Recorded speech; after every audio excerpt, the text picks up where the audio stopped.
What's going on, Moto friends? My name is Mike, and today we're going to be talking about two of my favorite hobbies, which are motorcycles and wristwatches. I wear a watch everywhere I go, including motorcycle rides, and I can't be the only one. So in today's video, we're going to be talking about some great watch options for motorcycle riders. We're going to talk about vintage watches versus modern watches, and then specific types of watches, including chronographs and dive watches. We're also going to be talking about some of the hottest watches right now from Rolex and Omega. So let's hop right into it. The watch I'm wearing in this video is a vintage Omega Speedmaster from 1965 with reference number 105.003. It's also known as the Ed White because it was worn by astronaut Ed White during his spaceflight in 1962. These days everyone knows Omega as the Moonwatch, but it actually got its start in the world of timing and motorsports.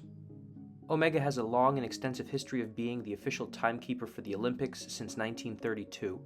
The Omega Speedmaster was introduced in 1957 as a way to combine a wristwatch and a stopwatch. You can see here that the Omega Speedmaster was originally advertised as a way to time a car. Another classic chronograph that got its start in the world of automotive racing is the Rolex Daytona. It was originally named the Le Mans, named after the 24-hour race, but in 1964 the name Daytona appeared on the dial. This watch was named after the International Speedway, where Rolex is the official timepiece. In general, I would not recommend wearing a vintage wristwatch when you're riding a motorcycle. In these older watches, the shock resistance might not be up to par with what modern watches have. A lot of the times, the crystals are made of plastic and are prone to scratching. Additionally, vintage watches are very tough to replace and repair if damaged, and especially as time goes by, parts are harder to come across. If the gaskets in the crown and caseback are worn down, you could possibly get dust into the watch, especially if you wear the watch on your left wrist and the crown is not a screw-down crown. If you're riding at speed, wind and dust can get into your crown. And then additionally, water resistance is usually not guaranteed in vintage watches, so if there's a chance of rain, you could potentially ruin your wristwatch. Just this year, Rolex released a special Daytona commemorating 100 years of Le Mans. This Daytona is an 18-karat white gold with a bright black and intense white dial and an oyster bracelet. It also features a black Cerachrome bezel with tachometer scale. The 100 is in red to commemorate 100 years of Le Mans. But at a price tag of $51,400 US, you'd have to be crazy to ride a motorcycle wearing this watch. A modern Omega might be a nice option if you want the classic style in a modern 42mm case. However, the price tag of $8,000 is far from optimal. Imagine falling off your bike and not only totaling your motorcycle, but also totaling your $8,000 watch. Not great. Let's take a look at some modern watches that could be good possibilities when riding a motorcycle. If you want the look of a classic Speedmaster but don't want to break the bank, you should really look into the new Swatch Speedmaster release. The ones above are the Mercury Edition and the Moon Edition.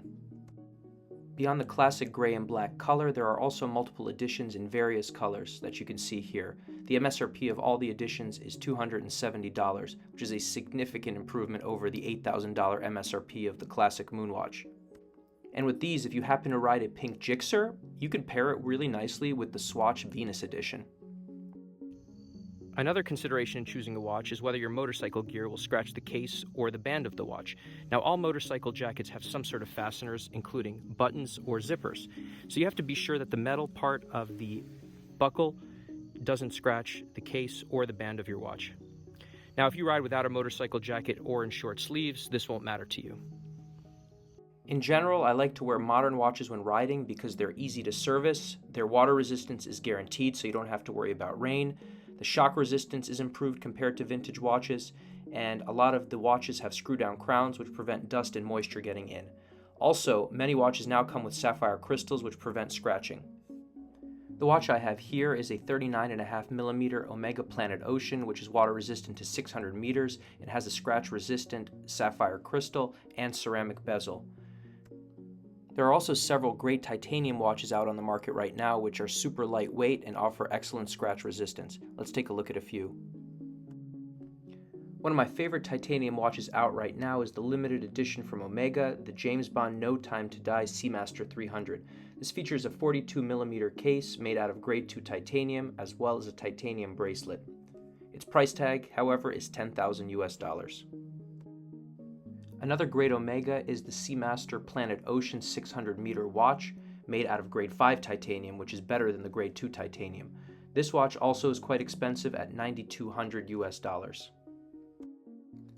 A new release and more affordable option is the Tudor Pelagos 39 with an MSRP of $4,700 on bracelet. This also features grade 2 titanium.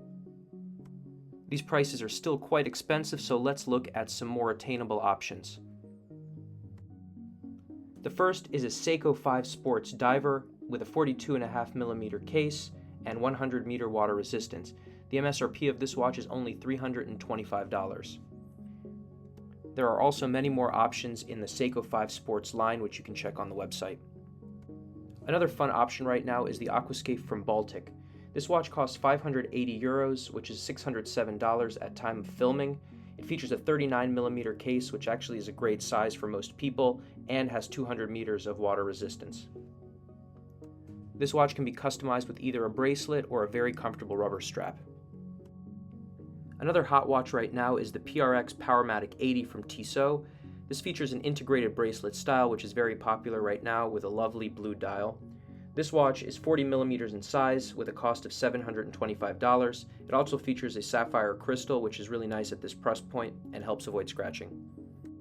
If mechanical watches aren't your thing, you can always go with a classic G-Shock. These things are nearly indestructible, and as you can see, their website has a ton of different options that you can customize to your own liking. Thank you all for tuning in. Let me know in the comments which watches you like to wear when you're riding. And if you're new to watches and want to know what to buy, feel free to leave a comment and I'll make sure to help you on your watch journey and motorcycle journey. If you like this type of content, hit the like button, hit the subscribe button, and I'll make sure to put out similar videos in the future. Thank you.